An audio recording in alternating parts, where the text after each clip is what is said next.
if there be no friendly arm to check us, or if we fail in a sudden effort to prostrate ourselves backward from the abyss, we plunge.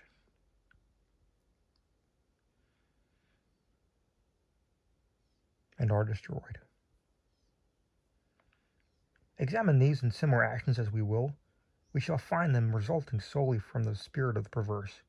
We perpetrate them merely because we feel that we should not. Beyond or behind this, there is no intelligible principle.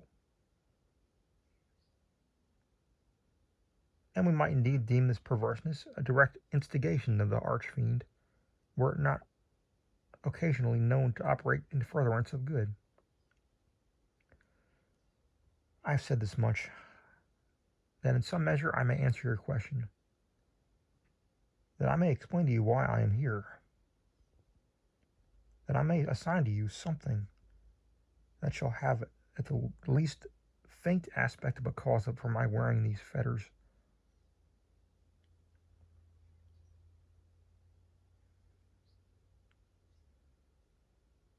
And for my tenanting this cell of the condemned. Had I not been thus prolix, you might have either misunderstood me altogether, or with the rabble have fancied me mad. As it is, you will easily perceive that I am one of the many unaccounted victims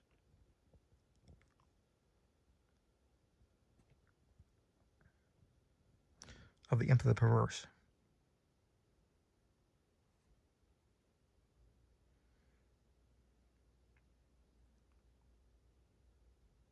It is impossible that any deed could have wrought with a more thorough deliberation.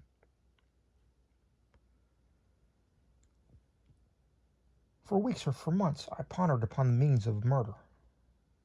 I rejected 1,000 schemes because their accomplishment involved a chance of detection. At length, in reading some French memoirs, I found an account of a nearly fatal illness that occurred to Madame Pilau.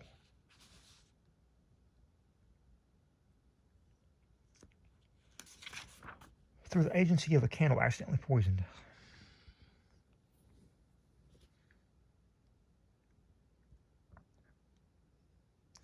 The idea struck my fancy at once. I knew my victim's habit of reading in bed. I knew, too, that his apartment was narrow and ill ventilated.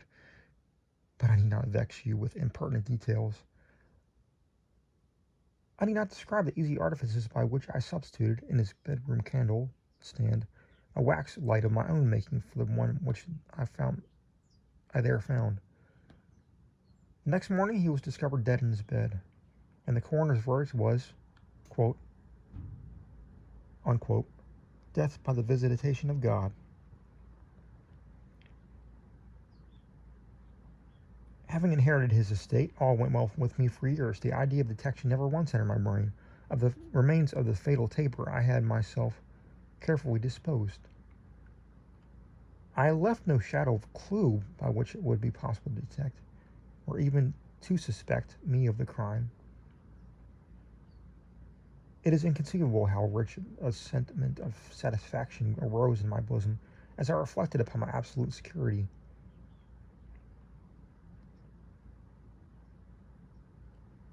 For a very long period of time I was accustomed to revel in this sentiment.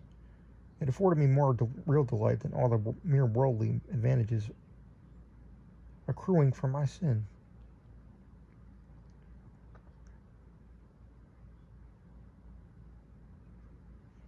But there had arrived at length an epoch from which the pleasurable feeling grew, by scarcely perceptible gradations, into a haunting and harassing thought.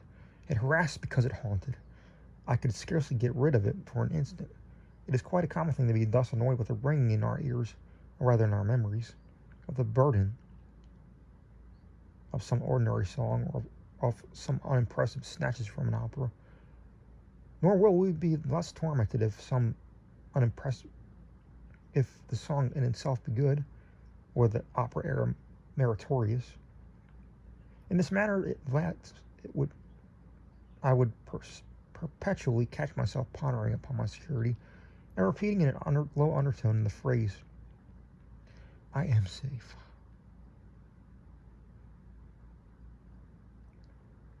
One day, while sauntering along the streets, I arrested myself in the act of murmuring half aloud these customary syllables. In a fit of petulance, I remodeled them thus: I am safe, yes, if I not be fool enough to make open confession. No sooner had I spoken these words than I felt an icy chill creep in my heart. I had had some experience in these fits of perversity, whose nature I have been at some trouble to explain. And I remembered well that in those instants I had successfully resisted their attacks. And now my own casual self-suggestion that I might possibly be fool enough to confess the murder of which I had been guilty confronted me as if the very ghost of him whom I had murdered, and beckoned me on to death. At first I made an effort to shake off this nightmare of the soul. I walked vigorously, faster, still faster. At length I ran. I felt a maddening desire to shriek aloud. Every succeeding wave of thought overwhelmed me with new terror, for alas, I too well, understood that to think in my situation was to be lost. I still quickened my pace. I bounded like a madman through the crowded thoroughfares. At length the populace took the alarm and pursued me. I felt then the consummation of my fate. Could I have torn out my tongue, I would have done it. But a rough voice resounded in my ears. A rough grasp seized me by the shoulder. I turned and gasped for breath. For a moment, I experienced all the pangs of suffocation. I became blind and deaf and giddy, and then some invisible fiend, I thought, struck me with his broad palm upon the back. The long imprisoned secret burst forth from my soul. They say that I spoke with a distinct enunciation, but with marked emphasis and passionate hurry, as if in a dread of interruption before concluding the brief but pregnant sentences that consigned me to the hangman and to hell. Having related all that was necessary to the fullest judicial conviction, I fell prostrate in a swoon. But why shall I say more? Today I wear these chains, and am here. Tomorrow I shall be fetterless. But where?